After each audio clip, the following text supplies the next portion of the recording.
Installing the mounting base for CCTV camera.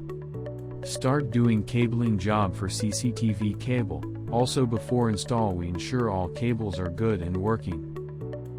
Installing camera server rack to receive recorded footage. Setting up the camera server cabinet in a high place. Testing every camera to see if it is working. Configure the server to record the camera footage.